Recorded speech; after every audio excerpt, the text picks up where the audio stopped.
তবে আমাদের কথা, ওনারা কি আসলেই সকল নারীকে রিপ্রেজেন্ট করছেন? ম্যাস পিপলের ডিমান্ডকে কি ওনারা অ্যাড্রেস করছেন? আমরা আজকের আলোচনায় দেখিয়ে দিব ওনারা ওনাদের কথিত ওনাদের যে দাবি অ্যাকচুয়ালি সেটা বেগ। ওনারা ম্যাস পিপলকে রিপ্রেজেন্ট করছেন না, বা ম্যাস পিপলের যে ডিমান্ড সেটাকে ফুলফিল করছেন না।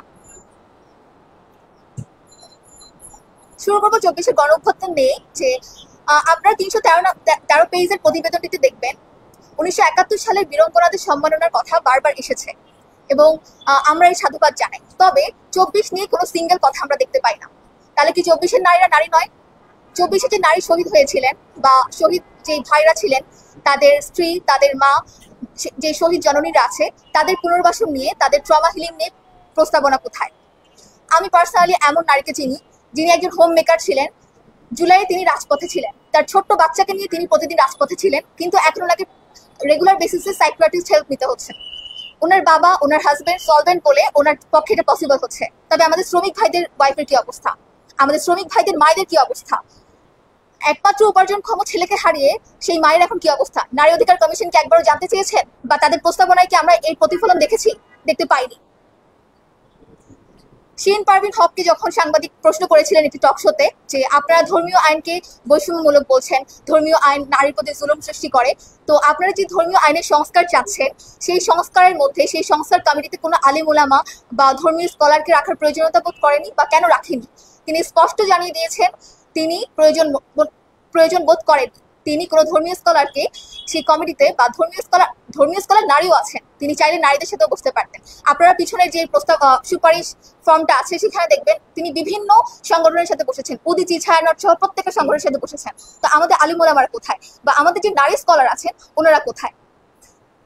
শিরিন পারভীন হককে জনাব নাসিমা আপা যখন জিজ্ঞাসা করেছিলেন যে ধর্মীয় সংস্কার যে করতে চাচ্ছেন, তো ধর্মীয় আইনগুলো তো আমাদের বিশ্বাস, তখন তিনি বলে দেন যে কোন ধর্ম?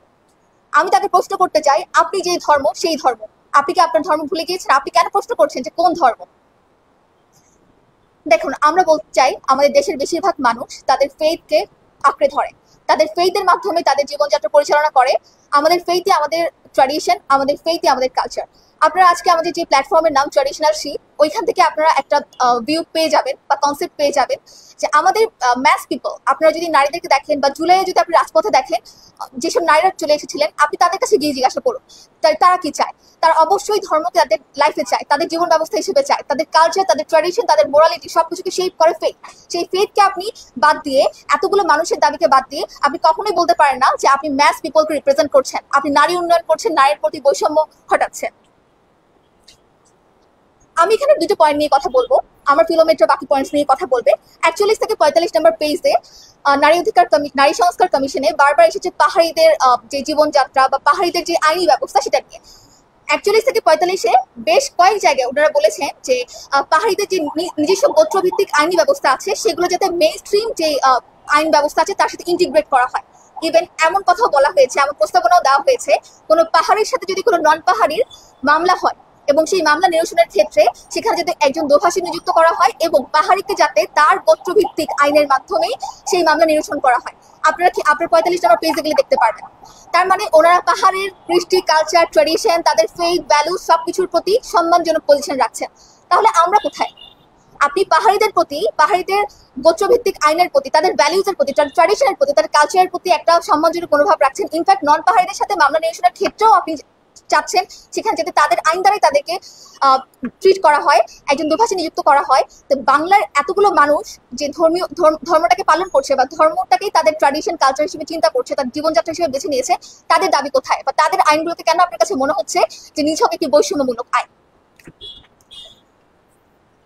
আপনি ধর্মকে নিছক যদি রোজা এবং নামাজ হিসেবে ট্রিট করেন সেটা আপনার ব্যক্তিগত ব্যাপার, কিন্তু আমরা এখানে ট্র্যাডিশনাল শি বলে দিতে চাই ধর্মই আমাদের ট্র্যাডিশন, ধর্মই আমাদের কালচার, ধর্মই আমাদের জীবন ব্যবস্থা এবং আমাদের মোরালিটিকে, আমাদের জীবন ব্যবস্থাকে শেপ করে আমাদের ধর্ম। এবং আপনি আমাদের ফেথকে, আমাদের ফেথের অ্যাগেনস্টে গিয়ে যদি কোনো আইনের কথা বলেন তার মানে আপনি আমাদেরকে রিপ্রেজেন্ট করছেন না, আপনি বাংলার বেশিরভাগ মানুষকে, বেশিরভাগ নারীকে রিপ্রেজেন্ট করছেন না। ওনারা বলতে চাচ্ছে ওনারা ধর্ম যেহেতু বৈষম্য, ধর্ম যেহেতু নারীর প্রতি জুলুম সৃষ্টি করছে তাদের ভাষ্য মতে, তাই ওনারা একটি ইউনিফর্ম ল চাচ্ছেন বা সিভিল ল চাচ্ছেন, অর্থাৎ ধর্মীয় আইন ঐচ্ছিকভাবে থাকবে, ধর্মীয় আইন থাকবে এবং পাশাপাশি ওনারা একটি সিভিল কোড চাচ্ছেন এই সিভিল কোড ওরা 4টা সেক্টরের প্রস্তাবনা দিয়েছেন: বিয়ে, বিবাহ বিচ্ছেদ, উত্তরাধিকার এবং অভিভাবকত্ব। এই 4টি সেক্টরে ওনারা একটি সিভিল বা ইউনিফর্ম ল চাচ্ছেন বা অভিন্ন আইন চাচ্ছেন, যে অভিন্ন ল ঐচ্ছিকভাবে প্রত্যেকটি মানুষের উপর প্রযোজ্য হবে, প্রত্যেকটি নারীর উপর প্রযোজ্য হবে, হিন্দু, মুসলমান, খ্রিস্টান, বৌদ্ধ নির্বিশেষে সবার উপর প্রযোজ্য হবে। আমার দুটো প্রশ্ন, আপনি যে অভিন্ন লয়ের কথা বলছেন, এই অভিন্ন লয়ের বেস কি হবে? যেমন আমি ইসলাম ধর্মের অনুসারী, আমার ধর্মের বেস হচ্ছে আমার কোরআন সুন্নাহ। যিনি হিন্দু ধর্মের, তার ধর্মগ্রন্থ অনুযায়ী তার ল। যিনি খ্রিস্টান, তার বাইবেল বা তাদের যে ধর্মগ্রন্থ তাদের অনুযায়ী। তো আপনি যে অভিন্ন ল নিয়ে আসছেন, সেই লয়ের বেস কি? সেই লয়ের কথা আপনি বলতে গিয়েছেন যে বিভিন্ন দেশের মডেল। এখন বিভিন্ন দেশের মডেলকে আপনি কি হবে, যেমন আপনি কোন মডেলকে ফলো করবেন? ইউরোপিয়ান কান্ট্রিগুলোর মডেল, আমেরিকার মডেল, নাকি মিডল ইস্টের মডেল, নাকি ইস্টার্ন কান্ট্রিগুলোর মডেল? এখানে আরো প্রশ্ন থেকে যায় যে আপনি যদি এখন দেখেন আমি যদি ইউরোপিয়ানদের কথা চিন্তা করি, যে ইউরোপিয়ানদের মধ্যে খোদ তাদের কৃষ্টি কালচার, তাদের ট্র্যাডিশন, তাদের ফেথকে অবলম্বন করে তাদের আইনের মধ্যে কিন্তু বিভিন্ন ডিফারেন্স আমরা দেখতে পাই। তারা কিন্তু এক আইন দিয়ে পুরো ইউরোপ কিন্তু চলছে না। আপনি যদি এখন বলেন যে আপনি আফ্রিকার একটা ল বাংলাদেশে ইমপ্লিমেন্ট করে দিবেন, আফ্রিকার ট্র্যাডিশনের সাথে, আফ্রিকার মানুষের জীবন ব্যবস্থার সাথে, আফ্রিকার অর্থনৈতিক অবস্থার সাথে, মানুষের চিন্তা চেতনার সাথে, ভৌগোলিক অবস্থানের সাথে বাংলাদেশ কি মিলে? তাহলে আপনি এই যে মডেল উপস্থাপন করতে চাচ্ছেন বা আপনি যে একটা অভিন্ন ল বানাতে চাচ্ছেন, এর বেস সম্পর্কে আপনার কোনো রিসার্চ কেন নেই? আপনি কেন জানাতে চাচ্ছেন না যে এই মডেলের বেস কি হবে? দেন সেকেন্ড প্রশ্ন, আপনি বলছেন যে সিভিল ল আসবে অ্যান্ড যে চাই ধর্মীয় ল পালন করবে, যে চাই সিভিল ল অনুযায়ী তার আইনি ডিস্ট্রিবিউশনটা হবে, উত্তরাধিকার, ইনহেরিটেন্স বলেন, বিয়ের ক্ষেত্রে বলেন। এখানে আমি আপনাকে একটা উদাহরণ দিই। একই পরিবারের মধ্যে ভাই বোন, ভাই চাচ্ছেন ধর্মীয় ল অনুযায়ী, বা আমি উল্টাটাই বলি, ভাই চাচ্ছেন সিভিল ল অনুযায়ী, আপনাদের প্রস্তাবিত ইয়া অনুযায়ী 50-50। বোন, তিনি ধর্মপ্রাণ মুসলমান, তিনি চাচ্ছেন না ইসলাম আমাকে যে অধিকার আইন দিয়েছে আমি সেই অনুযায়ী আমার ইনহেরিটেন্স লটা সম্পত্তিটা চাচ্ছি। সেক্ষেত্রে আপনি এখানে সলভ কিভাবে করবেন? আপনি সেখানে কোন লটা, সিভিল ল মানা হবে নাকি ধর্মীয় ল মানা হবে? এই যে ক্যাওস, আপনি এই ক্যাওসের মধ্যে আপনি কেন ক্যাওস সৃষ্টি করছেন? অথচ আপনি যদি এই প্রস্তাবনার কিন্তু আরো অনেক অনেক ভালো, মানে আপনি যে প্রস্তাবনা চাচ্ছেন যে নারীরা যাতে তাদের প্রাপ্য হকটা বুঝিয়ে পায়, যদি আমার এটা মনে হয় না আপনি জাস্ট এখানে আপনাদের মডেলটাকে, ইনফ্যাক্ট আপনাদের যে নারীর ডেফিনেশন, সেই নারীদের যে প্রস্তাবনা, সেগুলোকেই বারবার আনতে চাচ্ছেন। কিন্তু এখানে যে আমাদের দিয়ে দেওয়া আছে যে ধর্মীয় আইন অনুযায়ী, সেটা যদি প্রপার ইমপ্লিমেন্টেশন হয়, এটা আমি বলতে চাই আমাদের দেশে হয় না। আমাদের দেশে ভাইরা তাদের বোনদের অধিকার দেয় না। ইনফ্যাক্ট যদি বোন যদি ভাইয়ের কাছে গিয়ে দাবি করে, তখন তাকে লোভী বলা হয়, বা এমন হয় যে যদি দিয়েও দেওয়া হয় তারপর তার সাথে আসলে ভালো সম্পর্ক থাকে না। মোহনার ক্ষেত্রটা হয়ে গেছে কি, যে আমাদের ডিভোর্স ছাড়া আসলে মোহনা শোধ করা হচ্ছে না। বাট ইসলামের ক্ষেত্রে যদি আপনি দেখেন, এটা কিন্তু আপনাকে প্রথমেই কিন্তু আপনার মোহনাটা বা আস্তে আস্তে হোক, আপনাকে মোহনা মাস্ট বি দিতে হবে। সো আপনি এই প্রপার ইমপ্লিমেন্টেশন চান। আপনি এখানে আরেকটা মডেল নিয়ে এসেছেন, মালয়েশিয়ার ইন্দোনেশিয়া। টু বি অনেস্ট, আমি যখন মালয়েশিয়া আর ইন্দোনেশিয়ার কেস স্টাডি করতে গিয়েছি, আমার লিটারালি হাসি পেয়েছে। আপনি কথা বলছেন ইনহেরিটেন্স ল এর ক্ষেত্রে, উত্তরাধিকারের ক্ষেত্রে আপনি 50-50 চান। আপনি এনেছেন মালয়েশিয়ার কোন আইন? মালয়েশিয়াতে যখন ডিভোর্স হয়, তখন তাদের আইন আছে যে চাইলে তারা 50-50 হাজবেন্ড ওয়াইফ, মানে তাদের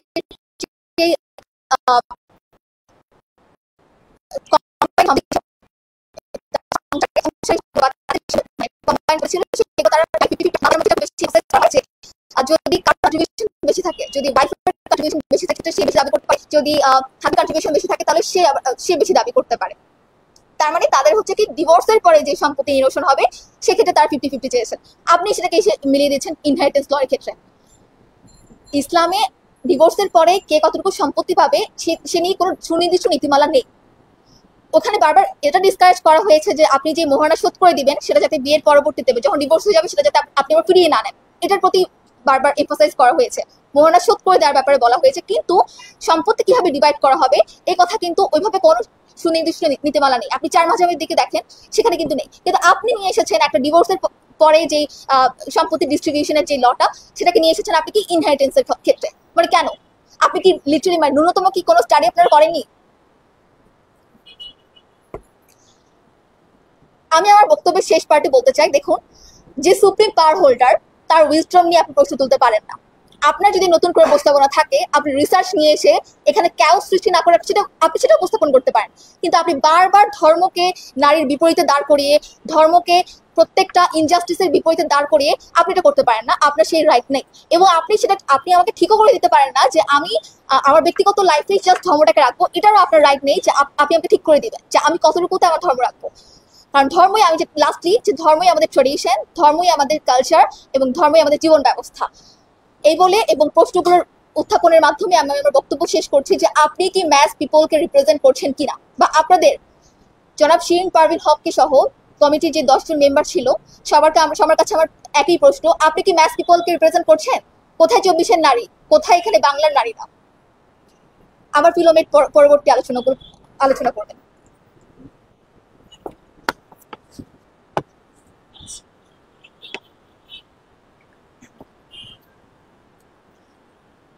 আমি নারী সংস্কার কমিশনের একটি সুনির্দিষ্ট প্রস্তাবনার উপরে আলোকপাত করতে চাচ্ছি, সেটা হচ্ছে যৌনকর্মীদেরকে শ্রমিক হিসেবে স্বীকৃতি প্রদান। এখন বিষয়টা প্রথমত আমাদের কাছে খুবই মানবিক দৃষ্টির দিক থেকে মনে হচ্ছে যে এটা খুবই যুক্তিযুক্ত। এখান থেকে আমাদের যৌনকর্মী যারা আছেন তারা অনেক বেশি লাভবান হবেন, কিন্তু এখানে কিছু প্রশ্ন থেকে যাচ্ছে। প্রথমত, যারা আমাদের এখানে যৌনকর্মী আছেন তারা কি স্বেচ্ছায় এই পেশায় আসছেন? সেটা কিন্তু আমরা এখানে তাদের যে প্রতিবেদন তার উত্তর কিন্তু এখানে আমরা পাইনি। এবং দ্বিতীয়ত, আমার নারী সংস্কার কমিশনের প্রতি কিছু প্রশ্ন রয়েছে যে আপনারা এই যে একটি প্রস্তাবনা করলেন, এর সপক্ষে আপনাদের কাছে কি কোনো ডেটা রয়েছে, অথবা আপনারা কি কোনো রিসার্চ করেছেন? সেই রিসার্চের আউটকাম কি? তার কোনো কিছুই তো আপনারা আপনাদের প্রতিবেদনে উল্লেখ করেননি। আচ্ছা, এই প্রশ্নগুলো বাদ দিই। এবার যদিও আমাদের অনেক সময় স্বল্পতা ছিল, যার কারণে আমরা ফিল্ডে যেয়ে আমাদের কোনো রিসার্চ করতে পারিনি, তবে অলরেডি বেশ কিছু রিনাউন্ড মিডিয়ার যারা তাদের ডকুমেন্টারি প্রকাশ করেছে এই টপিকের উপরে, তাদের বেশ কিছু বিষয়ের উপরে আমি আলোকপাত করতে চাচ্ছি। স্পেশালি এই মিডিয়াগুলোর মধ্যে রয়েছে বিবিসি, সিএনএ, আল জাজিরা। বাংলাদেশের দৌলতদিয়ার দিকে তাকান। দৌলতদিয়ার যে যৌনপল্লী রয়েছে সেখানে হাজারে হাজারে কর্মী রয়েছে যারা এই যৌন পেশার সাথে সংযুক্ত। এবার তারা এখানে কিভাবে আসছে? বেশিরভাগ প্রতিবেদনেই উঠে এসেছে তাদেরকে হয় মানব পাচারের মাধ্যমে এখানে নিয়ে আসা হয়েছে, নয়তো প্রেমিকের মাধ্যমে প্রতারণার শিকার হয়ে তারা এসেছে, নয়তো তাদেরকে চাকরির প্রলোভন দেখিয়ে এই পেশায় নিযুক্ত করা হয়েছে। এবার আমি ধরে নিলাম যে তাদেরকে এখানে এই পেশায় নিযুক্ত হওয়ার পর তাদেরকে একটি সুস্থ এবং স্বাভাবিক জীবন দেয়া হচ্ছে, কিন্তু আদৌ কি দেয়া হচ্ছে? মোটেও না। তাদের উপরে চালানো হচ্ছে পাশবিক, শারীরিক এবং মানসিক নির্যাতন। প্রথমত আমরা যদি দেখি, তাদের এখানে যারা কিশোরী যারা আসছেন এবং শিশু বয়সে যারা আসছেন তাদের গড় বয়স থাকে 14-র কাছাকাছি। এবং এই শিশুদেরকে যাতে খুব দ্রুত এই পেশায় নিযুক্ত করা যায় এবং এই পেশার উপযুক্ত করে নেওয়া যায়, এজন্য তাদের শরীরে দেওয়া হচ্ছে স্টেরয়েড হরমোন, যাতে করে তাদেরকে মোটা তাজা করা যায়। মনে হচ্ছে সে যেন মানুষ নয়, সে যেন এক পশু। গরু মোটা তাজাকরণের এক অভিনব প্রক্রিয়া। এরপরে আমরা যদি তাকাই, তাদের উপরে আরো বিভিন্ন ধরনের শারীরিক নির্যাতনের খোঁজ আমরা পেয়ে থাকি। বিভিন্ন ধরনের ক্লায়েন্টের সামনে তাদেরকে জোরপূর্বক উপস্থাপন করা হয় এবং উপস্থাপনের পরে তাদের উপরে চলে শারীরিক বিভিন্ন ধরনের নির্যাতন। নিজের সম্মতির বিপরীতে যে তাদেরকে এই কাজগুলোতে লেগে থাকতে হচ্ছে, শুধুমাত্র তারা পরিস্থিতির শিকার বলে। কিন্তু এই পরিস্থিতির শিকারকেই আজকে তাদের পেশা হিসেবে তাদের উপরে এক প্রকার চাপিয়ে দেওয়া হচ্ছে। আচ্ছা, এই তো গেল আমাদের দেশের অবস্থা। এবার আমরা বাইরের দেশগুলোর দিকে তাকাই। বাইরে যেই সকল দেশে এই যৌন যেই পেশা, এটাকে স্বীকৃতি দেওয়া হয়েছে, স্পেশালি জার্মানি এবং নেদারল্যান্ডে, সেখানে কি অবস্থা? খুব মনে হয় যেন তাদের উন্নতি হয়েছে, মোটেও না। সেখানে এই ধরনের আইনের বৈধতা দেওয়ার পরে দেখা গিয়েছে সেখানে মানব পাচার বেড়ে গিয়েছে, সেখানে নারীর উপর সহিংসতা আগের থেকে বহু গুণে বেড়ে গিয়েছে এবং অন্যান্য অপরাধ কর্ম তো তার সাথে যুক্ত রয়েছে। তাহলে এবং তারা এখন দেখা যাচ্ছে যে এই আইনকে বাতিল করার জন্য উঠে পড়ে লেগেছে। পাশাপাশি যদি আমরা আরো দেখি, জার্মানির একজন সাংবাদিক বলছেন যে এই যে আইনের আড়ালে আইনের মাধ্যমে তাদের নারীর উপরে এই যে সহিংসতা, সেটাকে একটা জাস্ট বৈধতা দেওয়া হচ্ছে, এ যেন এক আধুনিক দাসত্ব নারীর। তো দিন শেষে যেই জিনিস পশ্চিমা বিশ্ব ছুঁড়ে ফেলে দিচ্ছে, সেই জিনিস আমাদের এখানে নারী সংস্কার কমিশন কোনো রকম রিসার্চ ছাড়া, কোনো রকম ডেটা কালেকশন ছাড়া, কোনো রকম মতামত গ্রহণ ছাড়া তারা জাস্ট আমাদের উপরে চাপিয়ে দিতে চাচ্ছে। তো দিন শেষে আমি শুধু এটাই বলতে পারি যে এই যে নারীর উপরে যে সহিংসতা, এটা শুধু পুঁজিবাদী এবং অন্যান্য পুঁজিবাদীদের জাস্ট নারীদের ভোগ করার একটা মাধ্যম হিসেবে তুলে ধরা হয়েছে, আর কিছু নয়। এবং পাশাপাশি আমরা যদি দেখি যে এটা নারীদের প্রতি যেই সহিংসতা এবং জুলুম হচ্ছে, যেই নারীদের প্রতি যেই শোষণ হচ্ছে, সেটাকে জাস্ট একটা পেশার নাম দিয়ে সেটাকে বৈধতা দেওয়া হচ্ছে, যেটার কোনো অর্থ আসলে থাকে না। আমি পরিশেষে একটা প্রশ্ন জাস্ট করে যেতে চাই, আজকে যদি এই পেশাকে, এই যে যৌন এটাকে আমি পেশা বলতে রাজি না, যদি এটাকে পেশা হিসেবে স্বীকৃতি দেওয়া হয়, তাহলে আপনি কি আপনার ঘরের মা বোনকে এই পেশায় পাঠাবেন? আর উল্টোভাবে আমি যদি দেখি, আপনার পরিবারে আপনার স্বামী, আপনার ছেলে এই পেশা গ্রহণের জন্য সেই নারীদের কাছে যাচ্ছে, সেটাকে আপনি মেনে নিবেন? আমি এই দুটো প্রশ্ন রেখে আমার বক্তব্য আজকে শেষ করছি। আমার টিমমেট বাকি বিষয়ে কথা বলবেন।